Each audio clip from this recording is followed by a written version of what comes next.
Hi there, welcome to Newsnight. I am Ladi Akiridoluale. Thanks for being with us. Today we're trying to unravel causes, immediate and not so immediate, of the violence that has been witnessed in north-central Nigeria, particularly in Kaduna State. What's the status there, and why is it that it has proved virtually intractable to resolve the challenges there and stop the criminality and the violence? My guest says he knows why, at least from one side of the divide. Newsnight talks to the president of the Southern Kaduna People's Union, SOCAPO, Honorable Jonathan Asake.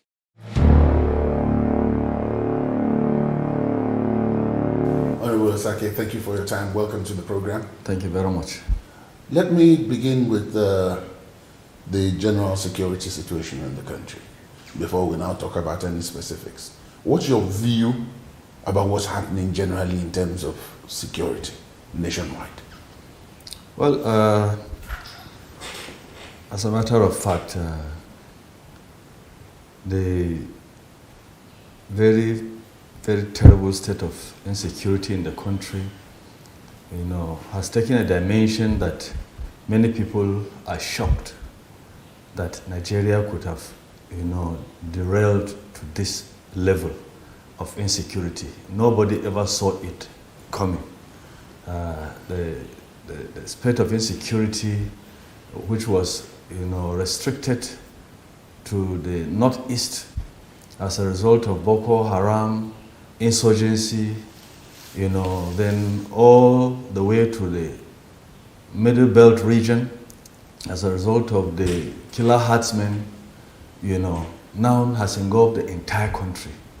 There is no section of the country that is left out. So it's really scary and it's unfortunate. Let me bring you to Kaduna State, where you're from and where there's also a lot of security challenges. Can you tell us what's happening there? Well, that of Kaduna State, in fact, I've always been of the opinion that Kaduna State is the epicenter of the insecurity we're witnessing in the country. Maybe unknown to most parts of the country, Kaduna State has been engulfed with so much menace of insecurity in all areas, all senatorial districts, but particularly in the southern and central senatorial districts, to an alarming level. We have insecurity brought about by the incessant killer herdsmen attacks on communities, which has been ongoing for a very long time now, almost over 5 years, where these killer herdsmen go oftentimes by night and attack peaceful, sleeping farming communities. And they kill anything that is alive. With machetes and guns, they wield AK-47, they burn the houses of the farming communities, and burn their food stores, burn anything, kill their animals, destroy their farmlands, and then the survivors are oftentimes chased out of their communities. And they continue to stay, in dehumanizing conditions outside their communities. And as of today, we have several communities that have been chased in that same manner by these killer herdsmen, and where the displaced communities are either squatting in neighboring communities, and oftentimes only waiting for those neighboring communities to be further attacked, to be further invaded. And oftentimes in uncompleted buildings, primary schools, and so on. But the most pathetic thing about it is that in Kaduna State, most of these displaced communities are not being catered for. They are not being attended to by the government. So with all the humanitarian crisis, they are left on their own, only to, the good gesture of individuals, faith-based organizations, and some NGOs who would have had their cry and go there to give them food items and medication. And the children are out of school. So that is what we have all over the state, particularly in the southern part of Kaduna State. But that is not the end. While these attacks were going on, and they are still ongoing, in communities, the kidnappings, were stepped up. The same Fulani killer herdsmen have been kidnapping in the rural communities, and today they are kidnapping within the urban areas. In fact, just today, a reverend father called me from Kakao, a settlement very close to Kaduna, and said, for the past 5 weeks, every day or 2 days, people are kidnapped within his community, and he's losing his church members on a daily basis. In fact, a woman was kidnapped with a 4-month-old baby just the day before yesterday in that area. But I'm talking about just that area. But the kidnappings have been taking place in rural communities, the same farming communities that have been invaded, have been displaced. They are being kidnapped, ransoms have been paid, and nobody gets to hear about it. How do you know, my apologies for interrupting, but how do you know that these killer headsmen are in fact Fulani? Oh, it's a common knowledge. The communities that have been attacked, we have visited these communities in my organization, the Southern Kaduna People's Union, SOCAPU. These attacks stepped up last year, 2020. From January 6th, in Chukun local government, over 13 communities were attacked and displaced. In fact, the internally displaced people who took refuge in a school facility, mostly in Buruku, along Birningwari, Lagos Road, and in Goningora, along Abuja-Kaduna Road, a suburb, an outskirt of Kaduna. Over 10,000 people were displaced. We went there. We have been going there with relief materials, which we just lodge an appeal for good individuals, good-spirited people, and church organizations to come and help. So some take their help directly, some come through us, and we go there together. But one thing that we found out, that each of these places that we go to meet the displaced people, when we ask them, do you know the people that attacked you? They say yes. They see them. The people that attack them are actually Fulani people. They speak the that's the Fulani language, and sometimes they tell them why they are being attacked.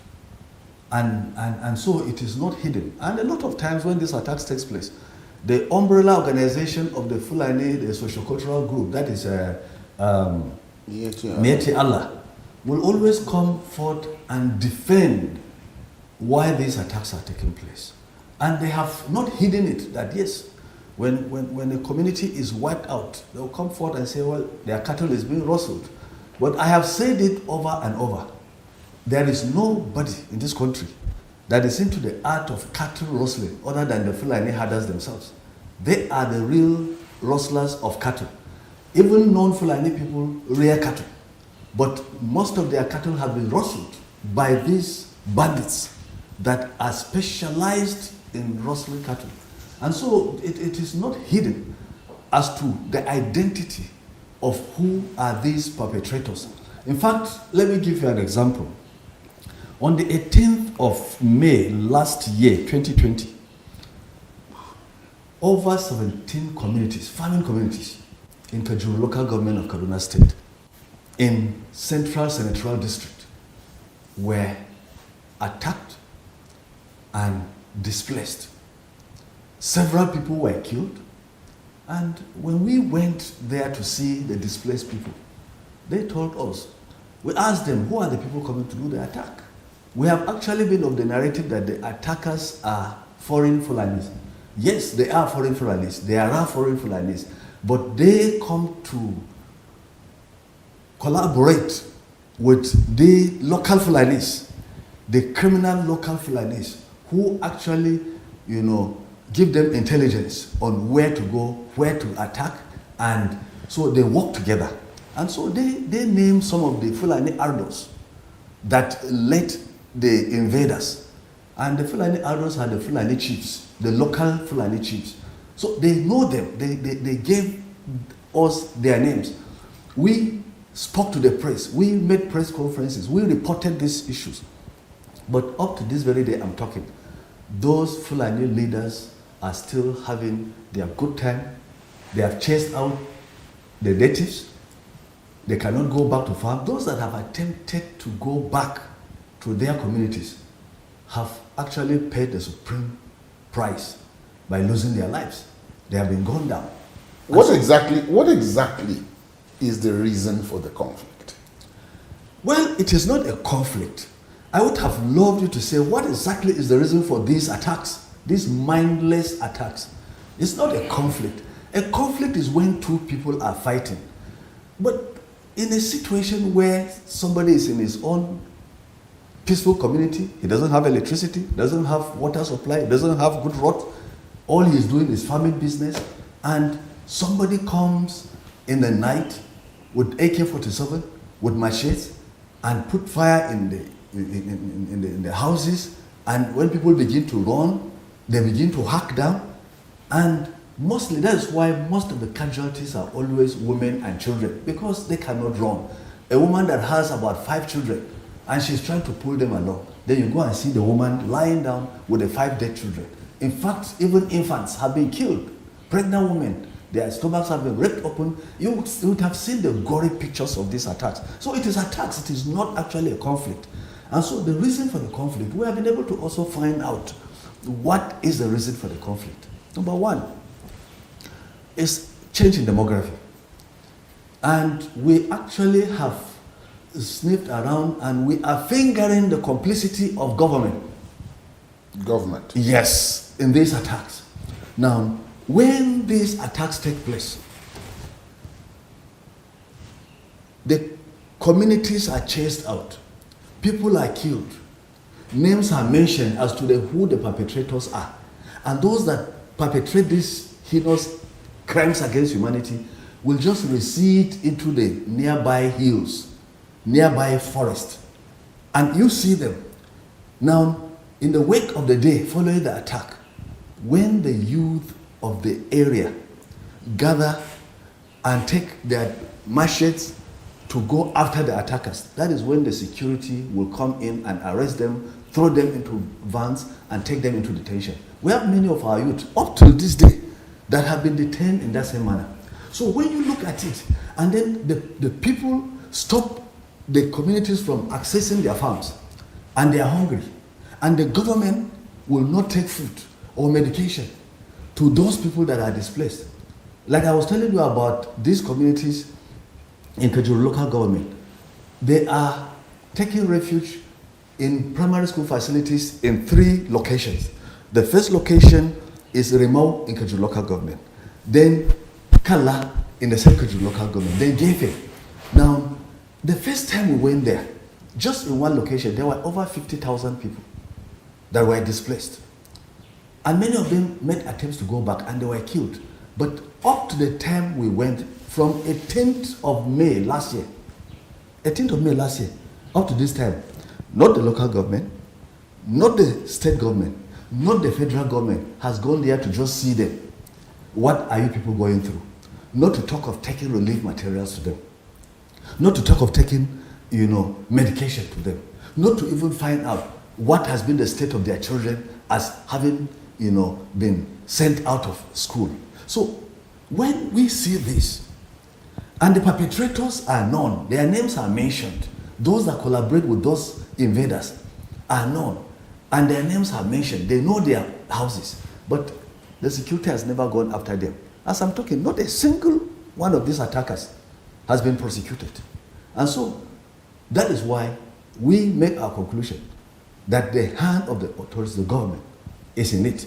And secondly, you see, while these attacks are taking place, the government itself is bringing about policies, anti-people policies, that is also taking over the lands from the same farming communities and giving it directly to Fulanis.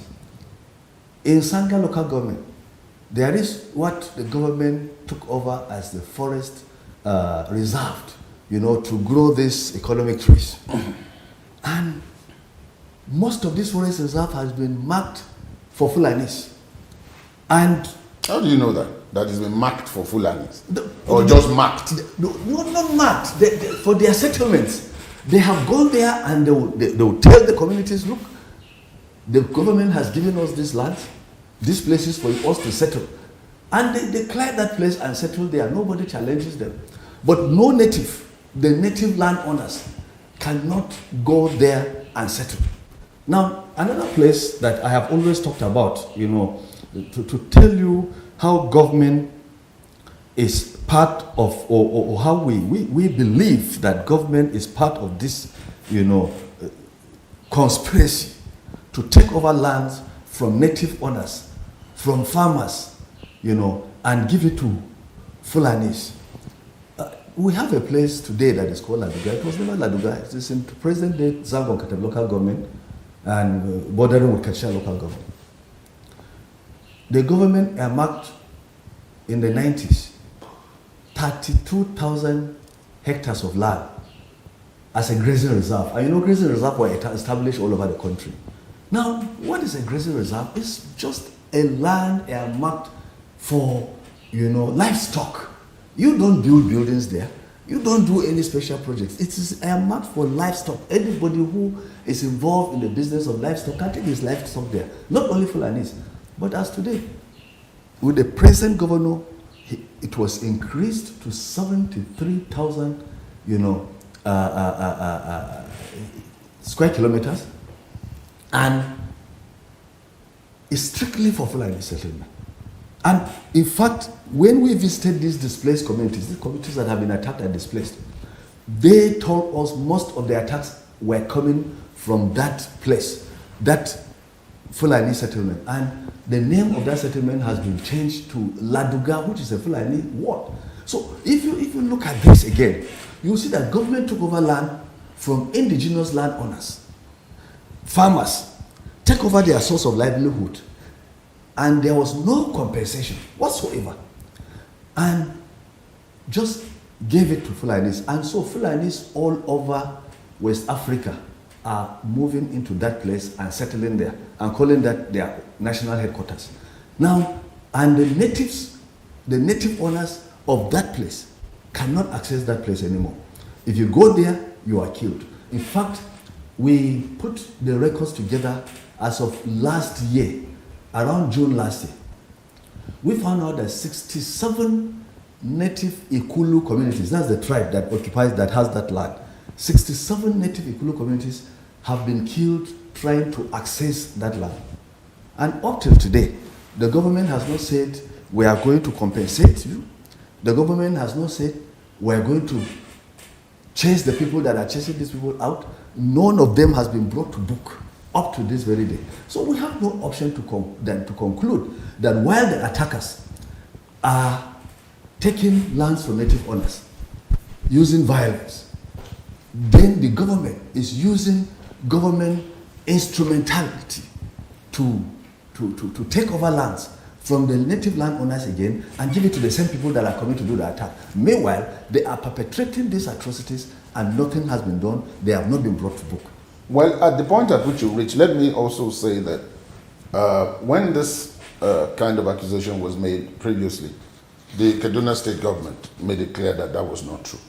First of all, they said they weren't the ones who set up Laduga, that Laduga had been there all along, and that it is not, in fact, a Fulani settlement, that it's supposed to be, as you pointed out, a grazing reserve, and that that's what it is. And that as for prosecution of people, that is ongoing. So, can I just let me cut you up here? Let me tell you something. you have your crew. If you have the courage, you can get a fact-finding team and go to Laduga and see for yourself. And tell me which community is there apart from Fulanis. And then you ask them, the Fulanis that are there, are they the native, the local Fulanis that we know? Or we have some foreign Fulanis that have come to settle there? You will be shocked to find out that it is 100% a Fulani settlement.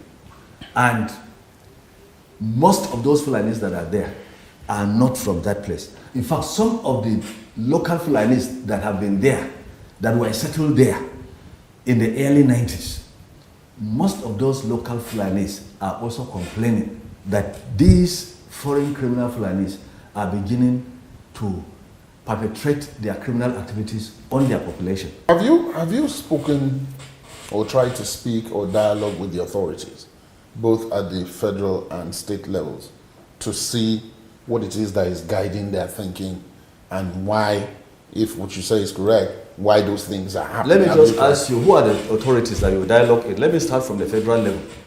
Who are the authorities that you want to talk about? Are you going to talk about the president, whom we have just a few people, whenever anything happens in this nation, then you hear Garba Shehu bringing up a statement and say it is the presidency? I can remember when Zambo Kataf came under attack in June last year. Very severe attack by these invaders, where over 50 people were killed and homes destroyed. Garba Shehu came up in the name of the presidency. Without going there, without finding out what has happened, he came out and said it actually was a communal clash, that it was reprisal attacks. So when a government official at that level tells you that it's a reprisal attacks on an issue, he has not set up a machinery to investigate and find out what is going on, then you can understand what is playing out. So is there where we're going to dialogue? To meet who? Now go back to the state. When you are talking about the governor of Kaduna State, he has viral videos that he has made that he will never have anything to do with the socio-cultural group, the Southern Kaduna People's Union, SOCAPO, which I am leader. And he said it before I came on board as a leader. And when the attacks of 2016 were going on, and all he knows what to do in Southern Kaduna is that when attacks are going on, instead of going after the attackers, he will impose a 24-hour curfew. And when he imposes a 24-hour curfew, it can go as long as months. Which is, to me, is the greatest act of inhumanity that can be perpetrated on another human being. Now, is that where we are going? Who will now give you the face for dialogue? When somebody has said, until heaven comes down, he will not dialogue with anybody. He will not give you a face. Now, that brings me to the alternatives that have been explored. Just recently, during the constitutional amendment process, the public hearings, there was a move to call for Southern Kaduna State and the rest of Kaduna State. Is that a viable option, given the fact that, as we know, many of the states, even as they are presently constituted, are not viable economically? Oh yes, it's very viable. It is not today that the Southern Kaduna people have been actually demanding for a state. In fact, it is an agitation that spans over 20 years, if not more. And if we remember, in the 2014 National Conference, 18 states were recommended to be created all over the nation. Gurara State, which is actually the state that Southern Kaduna have been demanding for, was one of the states recommended. But unfortunately, the constitutional provision for creation of a state, as provided for in Section 8, in fact, is so cumbersome that even if it is so obvious that the Southern Kaduna people need a state, that section of the Constitution needs to be, under democracy, needs to be amended, needs to be reviewed. And that is why we're before the review committee to now demand that the National Assembly reviews that section and relax the conditionalities for creation of a state so that we can have a state. And when you talk about viability of a state, let me tell you, like I told you about landmass, the landmass of Southern Kaduna, 26,000 square kilometers, is more than Kano State, which is only 20,000 square kilometers. You may not know that. Now, if you are talking about population, the 2006 population count actually put Southern Kaduna at 3.8 million. And if you go by 3% annual growth rate, by today, 2021, Southern Kaduna has a population of about 5.1 million. And when you talk about 5.1 million, that is a huge population. If Kano State today has 20,000 square kilometers and has 44 local governments, then we can think of a place that has 5.1 million population and 26,000 square kilometers, bigger than most states of this federation in terms of land mass and population, and they are states of their own. And let me tell you, in terms of natural resources, Southern Kaduna is endowed, every local government is endowed with mineral resources. And in terms of human resources, we have surplus. In terms of tourism, in fact, the Nok culture, the Nok culture itself is Southern Kaduna. Now, ginger that you call Kano ginger, is actually from Southern Kaduna.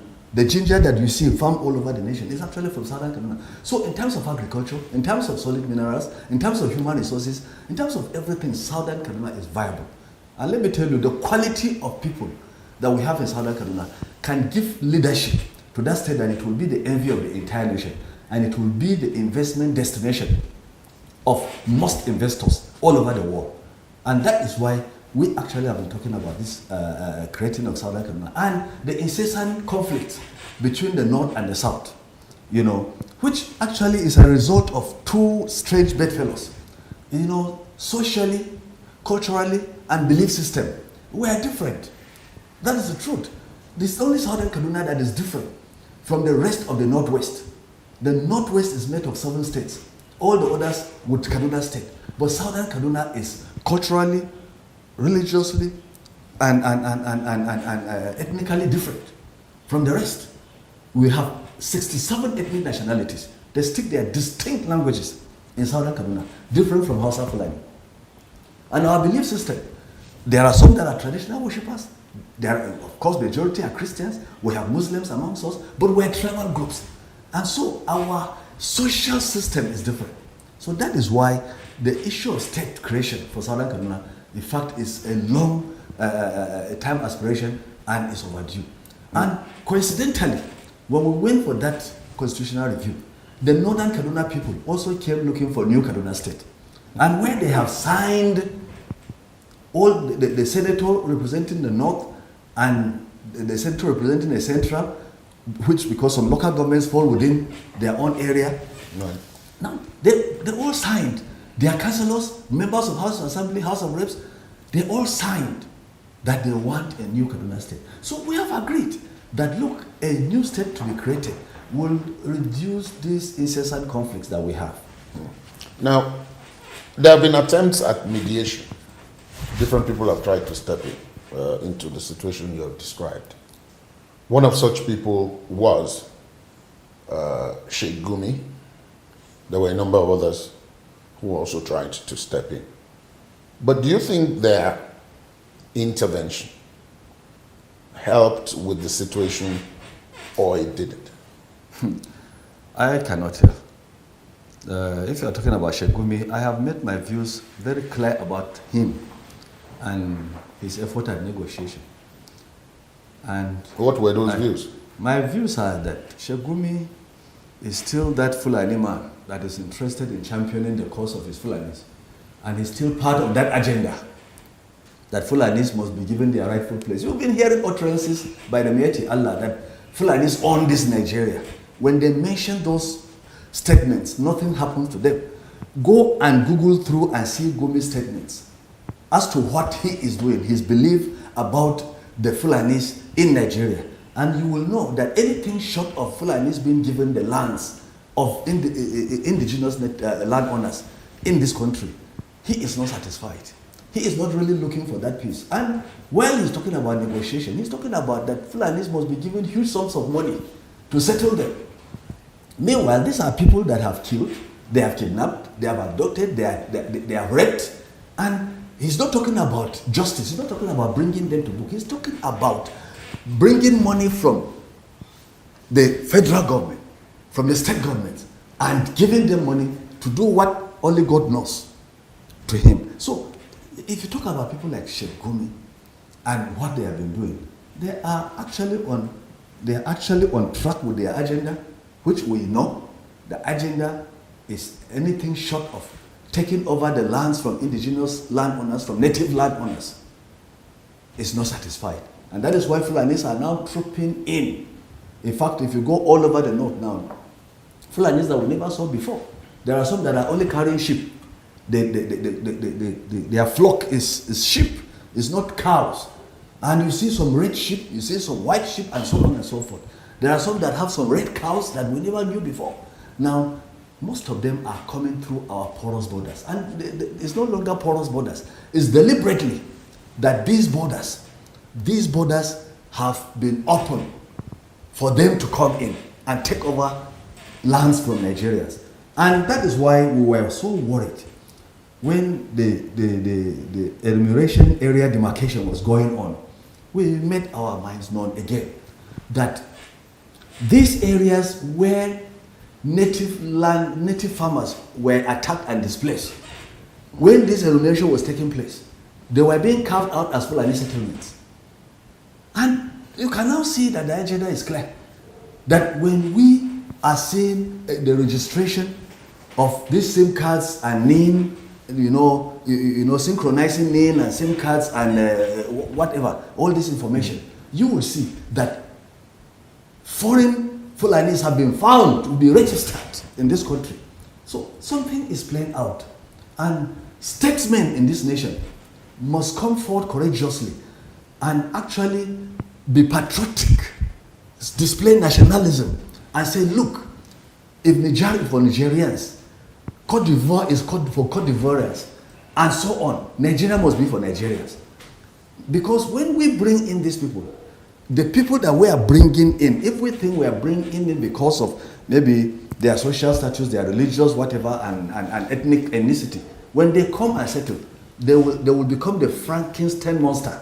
They will begin to deal with the same people that brought them in after they have finished with the rest of the people.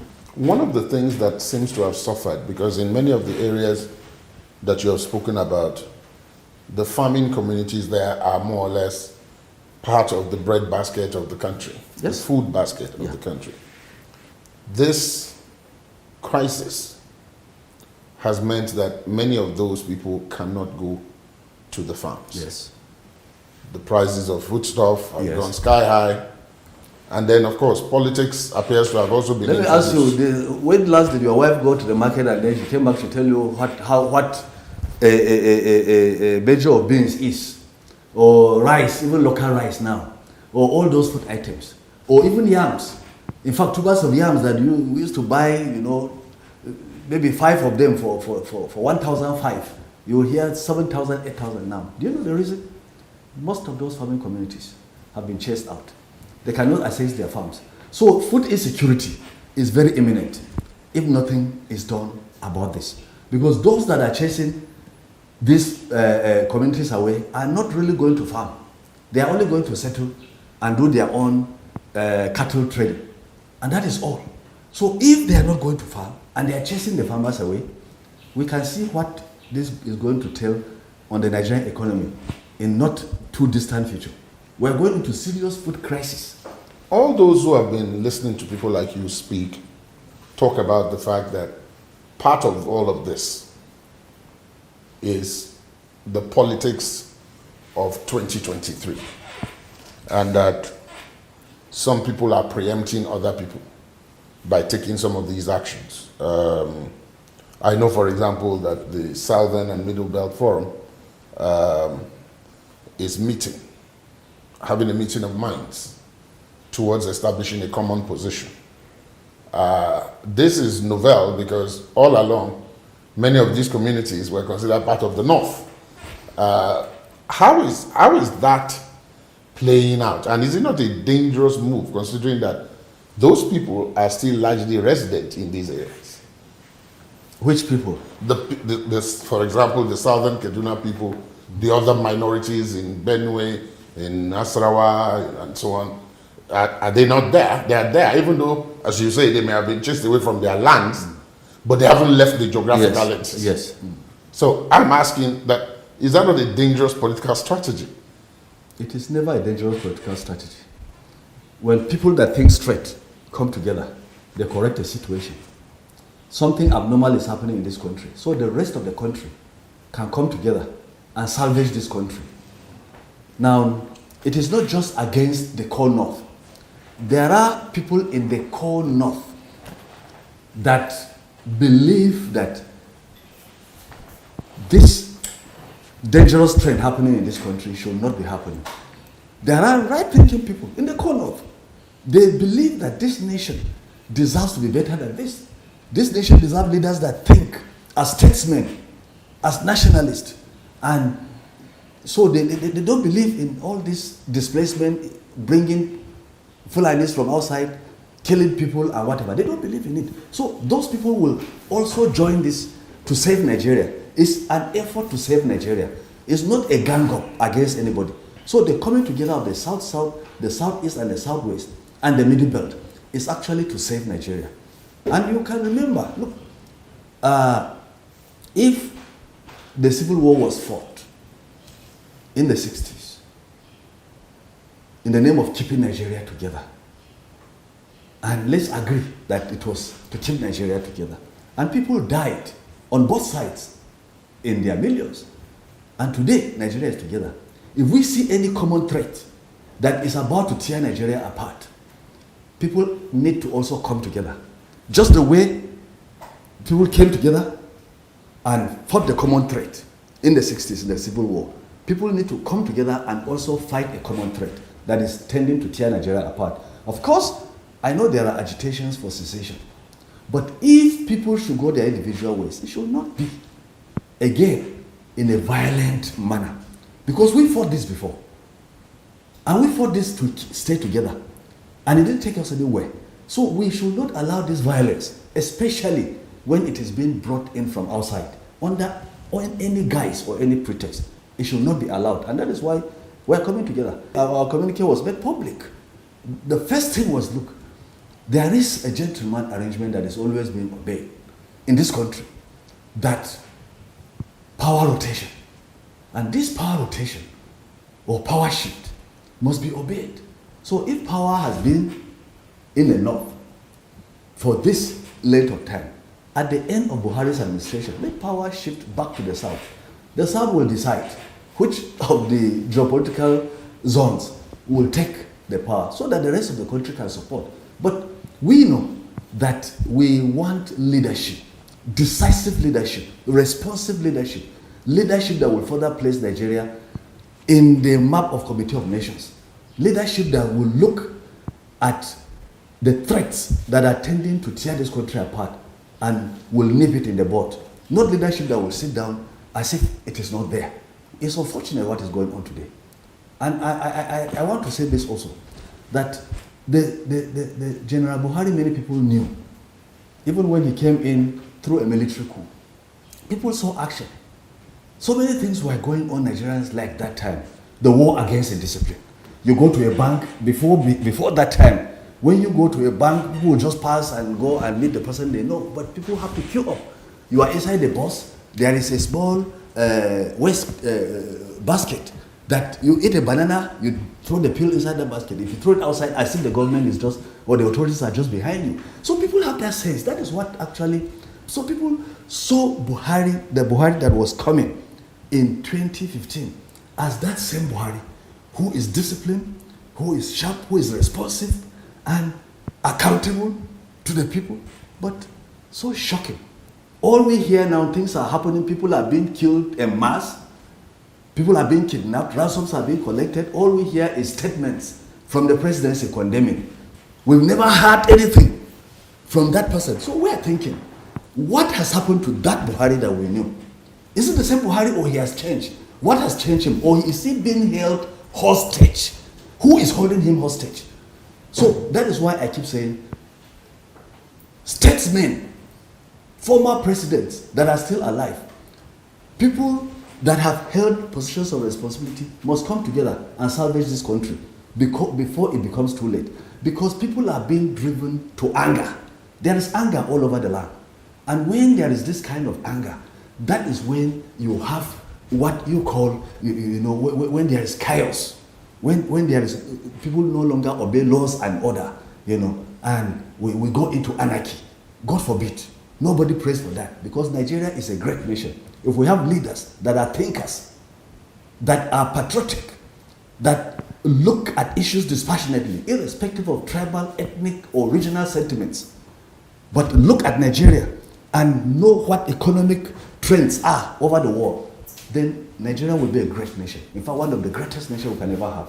And we need leaders that will come up on board like that, irrespective of where they come from.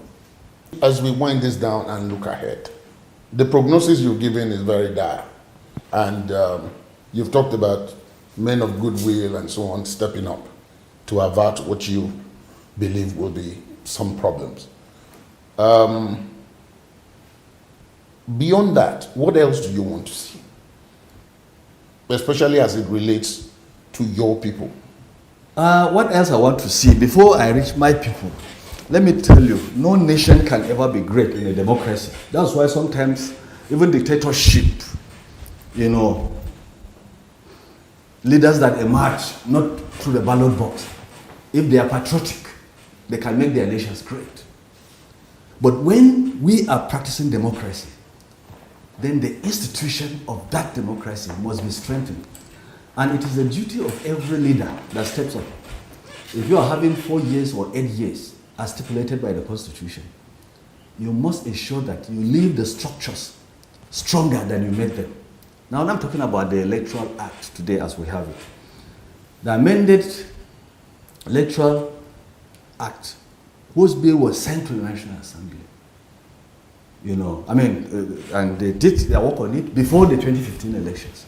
And it was before the 2019 elections. And it was expected that the president will sign that to strengthen the electoral process, where electorally voting, not only the voting, but accreditation of voters. While voters are being accredited, that will be transmitted. People will see it. And then when the voting is done, it will be transmitted. People will see it. But he resigned absent. What was the pretext? That it was too close to the elections. Well, that's what the law says. Now, he has ample opportunity. He had 4 years. He has another 4 years. We are now into the 3rd year. If he wants to be a statesman, no matter his mistakes, and no matter what he has committed that Nigerians are complaining about, he can still retrieve his good name if he courageously allows that law to be made where votes will count. Because it is only when votes count that wherever a leader comes from, if you win, you win. If you lose, you lose. And when a leader comes in and he begins to disappoint, the people can come together and vote him out, whether you are incumbent or not. You saw how Donald Trump, as strong as he was voted out in America because that institution is strong. But when we deliberately weaken these institutions, where votes of people will not count, a leader will stoop down low to a polling unit, even if he's contested to be a president. He will go to a polling unit somewhere in Zambia at the local government, canvass for votes, plead with them, because he will know that as a president or as a presidential candidate, he can lose with 1 vote. He can also win with 1 vote. Not to talk of a whole section of the people. So, because these institutions have been deliberately made so weak, so I want this administration to live up to their honor and ensure that these institutions are strengthened. INEC itself needs reformation. It should become impossible for INEC officials to just go and negotiate and say, we are going to make you governor, we are going to make you a senator or whatever, by just allocating votes. So when we have this electoral act so amended, then we are going to have impossible for INEC. So INEC has to become a strong institution by itself. So it will not matter whether the person that is there as the INEC head is from Kano or is from Akwa Ibom or from Hard Plateau or anywhere in this country. So we need strong institutions. And our leaders must be deliberate if they want our democracy to grow. If not, this democracy will become like a backward force. It will be taking us back to the Stone Age because people are winning elections without the votes of the people. You can be arrogant to the people, insult the people, and then yet votes will be given to you. That is not democracy. That is a caricature of democracy, and Nigeria ought not to be in that line. Smaller nations that are smaller than Nigeria have gone past that stage. And we can never make strong leaders with that kind of democracy. In fact, any country that goes with that type of democracy, you will only make dictators. And when you make dictators, they will only define their leadership along parochial interest. Somebody will come and define his leadership along ethnic interest, along religious interest, along tribal interest, along regional interest. But when you want statesmen, then let the institutions be strong. That is when you can have statesmen that will build our democracy, that will call in investment, and the nation will be great. And whoever is there, you will not even mind, you will not even care where he comes from, who he is. You will only be proud that you have a strong leader. And if he doesn't do well, you take him out and bring in the person that tells you can do it better. So people will aspire to do better, not to just come as ethnic jingoists or religious.